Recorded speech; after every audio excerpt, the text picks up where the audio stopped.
we find ourselves on November 20th, 1944. Due to the proximity of the Soviets, who were about 70 kilometers from the Wolf's Lair, and Hitler's health problems, which we are going to see in depth today, the leader German abandons its most important military headquarters of all. It is estimated that he spent about 800 days there since the end of June 1941, when he settled there for the first time. The witnesses of that event remember that moment with great melancholy, and, after all, they left the home where they had spent practically the entire war. Hitler, for his part, also had a great pessimism, because that was the most obvious proof that the end was getting closer.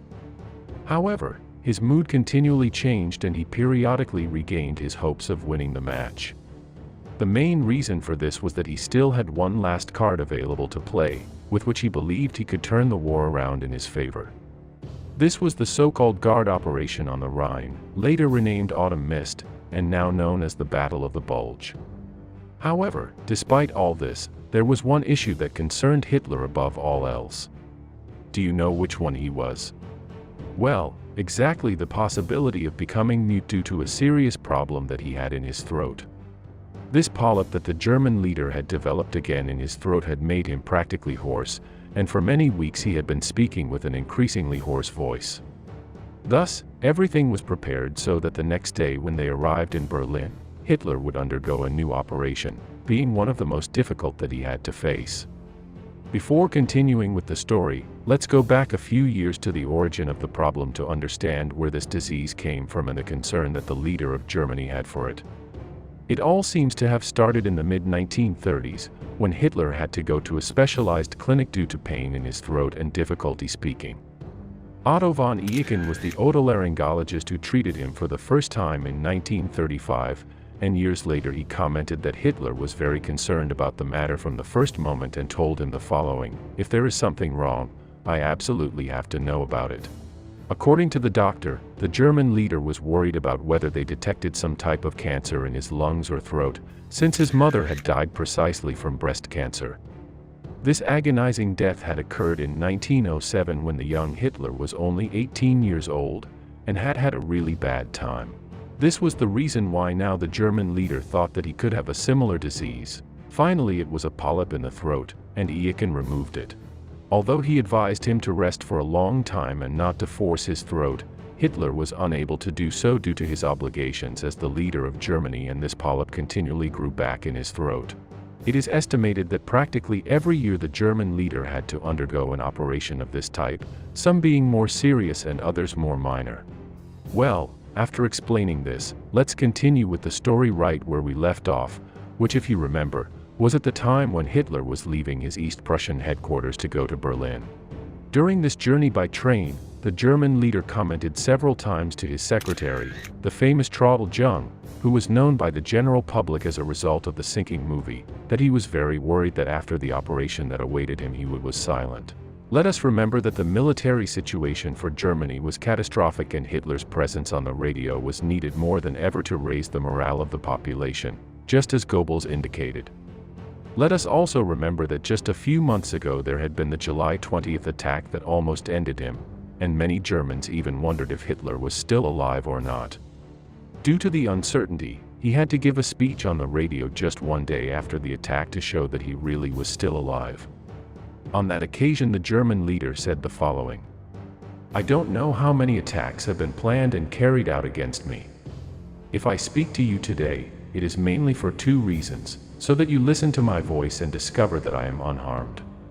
Later, in that August of 1944, he had to undergo surgery on his throat, and now again in November, so his state of health was very worrying. So, while all the fronts collapsed, and the German leader had trouble speaking, everyone around him did nothing but repeat to him over and over again that he had to address the population to cheer them up during those difficult times. Hitler's response was that due to the poor state in which he was in health, and because he had no good news to give, he did not make sense to address the German people, as it would possibly cause more pessimism than optimism. In any case, Hitler asked to arrive in Berlin after dark on November 20th, because he did not want to be even more discouraged seeing how devastated the city was. The next day he was able to have surgery, and after resting he recovered again. At this moment he had to finalize all the details of the final offensive to be launched in the Ardennes, and this occupied all his time.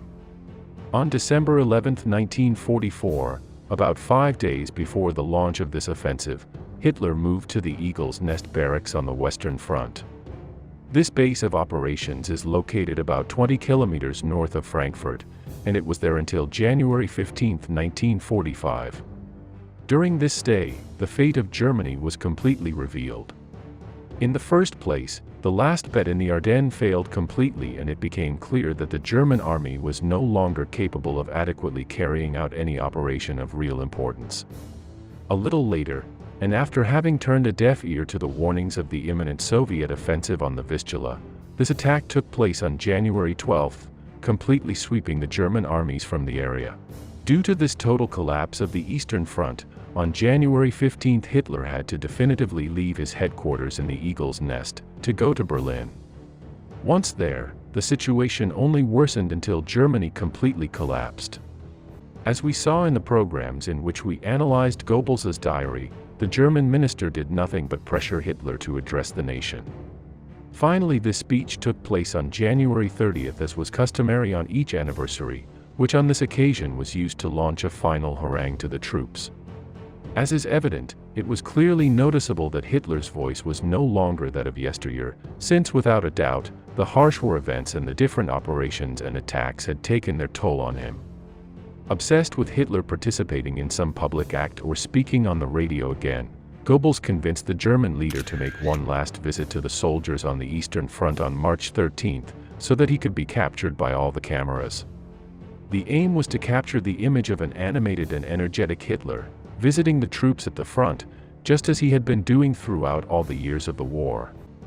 The city that he was going to visit was located near the Oder, just 12 kilometers from the front, so the itinerary that Hitler traveled from Berlin to there was strongly reinforced by the SS. Making a small point, a striking result that during February 1943, when he was meeting with Manstein in the Zaporizhia barracks, Hitler had to be evacuated from the place because a Soviet column had been detected 60 or 70 kilometers away, but now, the circumstances of the moment they forced him to take risks. He undoubtedly came within range of Soviet artillery in this encounter, and exposed himself to his convoy being strafed by Allied aircraft. In any case, during his intervention, Hitler spoke about the need to maintain the defensive line along the Oder at all costs, since, as was evident, this constituted the last defense of the German Reich.